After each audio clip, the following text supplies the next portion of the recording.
Once you get the student disorientated with assaults on his or her individual identity, as well as installing a major guilt complex in the student, the stage has been set for self-betrayal.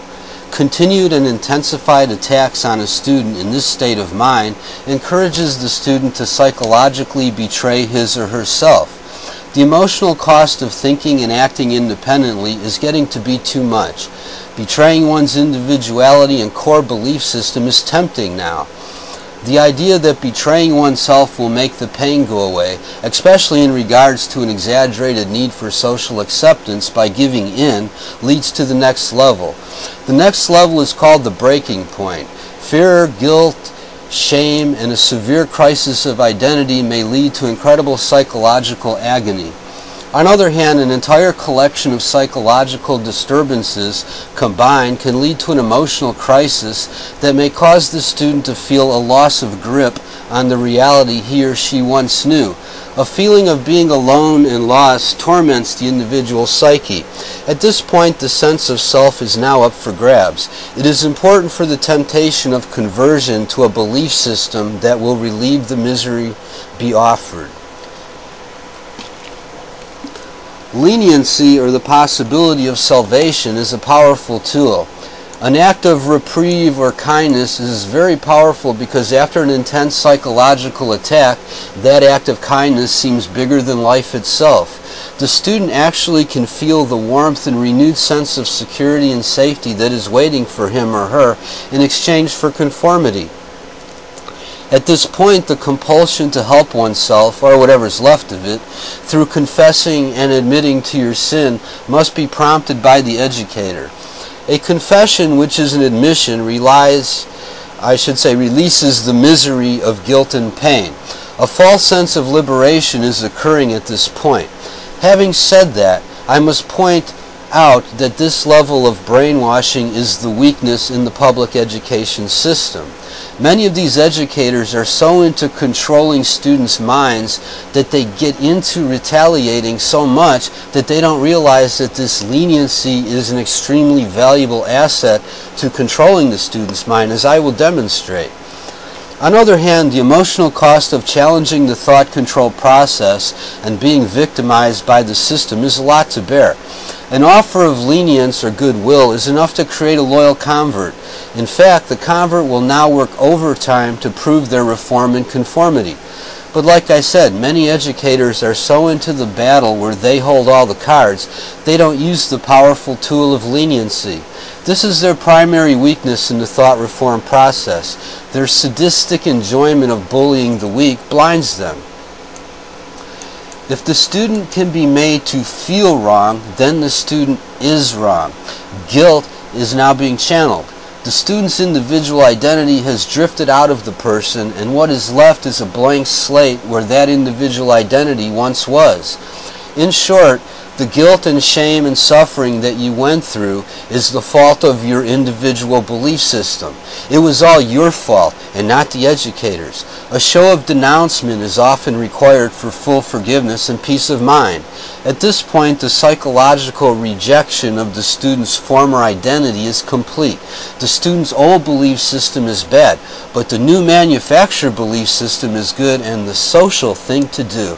To do otherwise is to be antisocial and socially abhorred in the controlled environment where the human survival instinct for independence and maneuverability is a sin. Social acceptance within the controlled environment is now more important than survival itself. At this point, the student will cling to the new identity like a life preserver. At this point, the objective of thought reform has succeeded. The educational system has digressed into a cult of anti-individualism, anti-spirit, and ultimately anti-life. Students with so much potential are being programmed to exist like ants on an anthill. The ants obediently function, but they don't think too deeply about who am I, what am I more than just an obedient physical shell? The educators want to tell the students who they are and what they are supposed to be. Once a student's individuality has been purged, being an obedient biological robot or disobedient future peasant are the only alternatives left. Hiding the fact that there are many, many alternate choices in life is something the educational system is good at and works very hard to achieve. When you believe that an obedient, high-functioning robot or a disobedient peasant are the two alternatives in life, you have been subjected to a nasty form of coercion designed ultimately to control you by greatly limiting your options. Parents in general are perceived as an obstacle to this coercion and control in education. Success is about utilizing one's full potential, ambition, and initiative. It is not about being respected for how well one fits the mold.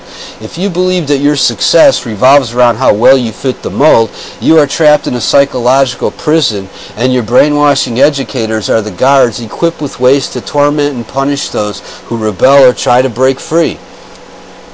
When students are programmed to become low on ambition and initiative, but are starving for social recognition and self-esteem, it can lead to a neurotic state of mind where the student is moving around a social obstacle course in a state of social terror. This is precisely why educators work overtime to use political and social issues to create an atmosphere of exaggerated mass hypersensitivity. This is an insidious form of mass mind control. The educators are doing everything they can to create an exaggerated sense of sensitivity and perceived victimization for the slightest infractions. And in doing so, everyone is controlled by means of social terrorism. But the educators are just trying to do good and help humanity while they apply every single brainwashing tactic known to man on a mass scale.